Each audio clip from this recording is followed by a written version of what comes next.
Hey everyone, sorry I can't be with you today. I was really hoping to get to talk to you about Cosmo and the princess that you can see pictured here, but we'll just have to wait till Monday.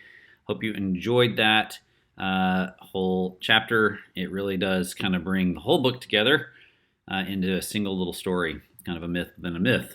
But to begin, though, let's get on with today's lesson. We're going to review a couple things and then talk about magic mirrors. So first thing is, we discussed yesterday how natural desire cannot be denied but only directed.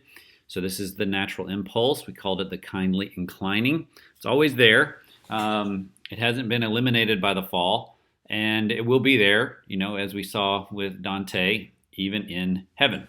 So this is kind of a permanent fixture of human existence. Now, beauty, especially Beatrice, that is the beauty that excites romantic love, is meant to serve a priestly function, we realized, okay? And it directs us beyond, the beauty directs us beyond itself. The idea being that we have this desire for something transcendently satisfying, this perfection of our existence, and there are triggers of that desire in this world, and beauty is easily one of the strongest of them. Now, it does this by stimulating what I called the future memory, okay? The idea that there is something we can actually recognize that we haven't experienced, which is a paradox. You can't recognize what you haven't seen. You can't remember a place you haven't been. But that's exactly what it sort of feels like when we have these experiences with beauty or ecstasy or pleasure or something like that. And these moments are meant to be sort of priestly moments, sacramental, you might say, in the sense that they are intermediaries between us and the divine perfection our hearts long to attain. Now, future memories, unfortunately, also awaken discontentment in us and emptiness in the sense that we're missing something, we're lacking it. And beauty can actually leave us less satisfied than when we came because we realize there's something out there, something worth having. And this is where the danger comes in. It's that future memory awakens our emptiness. We can then turn to this world and start sort of demanding and grasping and greedily trying to take every experience of beauty that we can find, or at least even one that seems reliable, I guess. But the point is, we can turn into ash and alder trees. We can be the ones that break the globe. We can destroy what is good by demanding that it be something it never was intended for.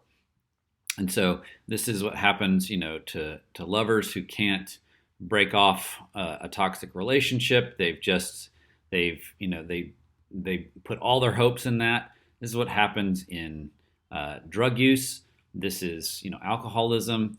This is serial monogamy. I mean, the whole thing, it is just the futile quest to find the transcendent fulfillment of our kindly inclining, our natural desire in something in this world, something that was only ever meant to be a priestly signpost directing us onward. So, magic mirrors. Okay, this is going to be part of the answer to how we can engage with beauty in this world in a manner that possibly leads us higher and beyond the beauty instead of getting us, into that craven vampire state that we saw in the ash tree and that we've seen in Anados, and probably we've seen in ourselves in some degree already, if we're honest. So, sorry, this quote right here comes when Anados is kind of making his way across the water to the fairy palace. He asks, why are all reflections lovelier than what we call reality? And my answer to this, it seems a little shocking, but it's because they show us how things will look after we die. And what I mean by that is that a mirror can give us the unself-centered perspective on the physical world, which is itself kind of a metaphor for our spiritual existence. Let me show you. Let me dig in. So hopefully I can kind of make some sense of this without it feeling too macabre and just shocking for shocking's sake. This is a quote from the speech, This is Water. You may have heard this in Mr. Conrad's class. It's David Foster Wallace, a Pulitzer Prize winning novelist.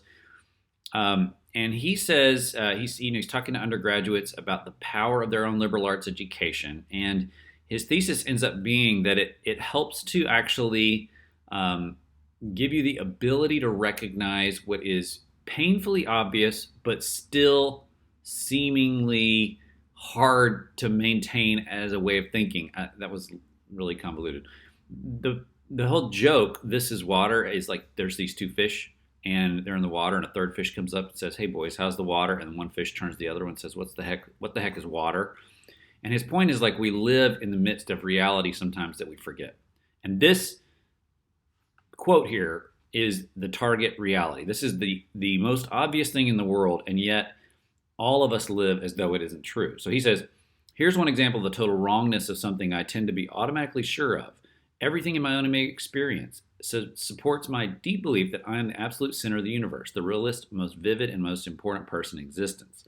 Now, that is just obviously not true. Anybody who thought about it for 2 seconds would realize it. But the problem is we have this consciousness. We have this limited viewpoint. We can only see out our own eyes. We have access to exactly one consciousness in the world, which is our own, right? And so these things limit our viewpoint, and it actually takes a little bit of work before we realize that this isn't true, and we can actually live like it's not true. And so the power of the mirror, as you're going to see in a minute when I finish this, the power of the mirror is to help us grasp this reality in an almost physical way, in an almost, you might say, magical way. But before I say anything else, let me show you a work of art by a friend of mine named David Wallace Haskins. Now, I know that's confusing. There's a lot of David Wallaces there. David Wallace Haskins is an artist who lives in Illinois. He was especially close friends with my brother-in-law while he was still alive, and I've talked with him several times since about his art. He's a fascinating character, and his art includes no digital, there's nothing digital, nothing electronic about it. It's all just the arrangement of mirrors to create some pretty powerful effects. So what you're about to see is called Sky Cube, and I'll just let the video play now.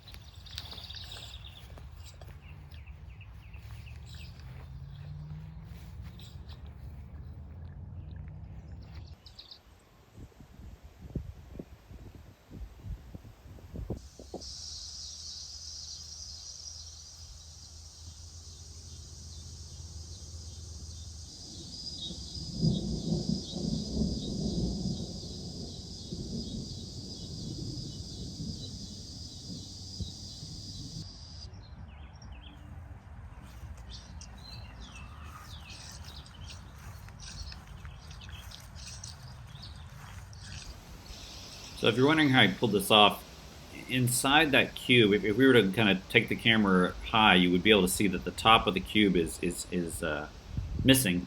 And you can see inside that he's arranged, I think, one or more mirrors basically at 45-degree angles, so that when you look through this aperture on one side, the mirror reflects what is vertical straight into your eyes. He obviously has a few others in there at different angles.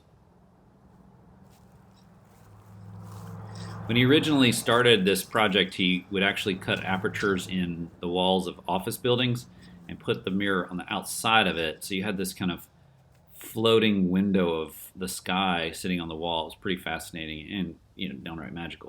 Now here's why I think that this is what I call the impossible perspective. Okay, this is what these mirrors do for us, and really what any mirror can do for us if you hold it at the right angle or look at it in the right way. What you're seeing there, of course, is you're looking through this aperture at a 45-degree angled mirror pointing to the sky.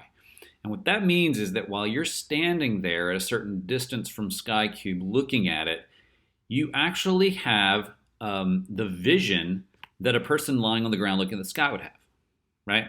So you're standing there looking from your own two eyes, but you have a small sight of what it would look like to be someone else, right?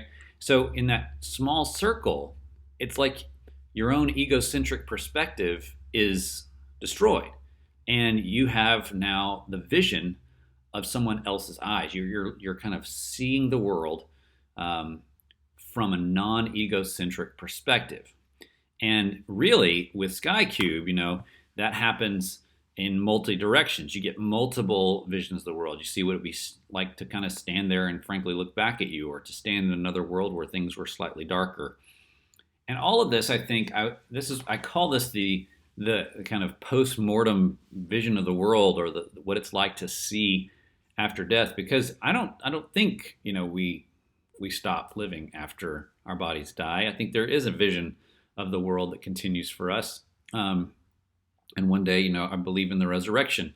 The thing that I think happens, though, in our death is the loss of this, kind of agonizing ego that goes with us. The self, I'll call it, maybe it's the projected self.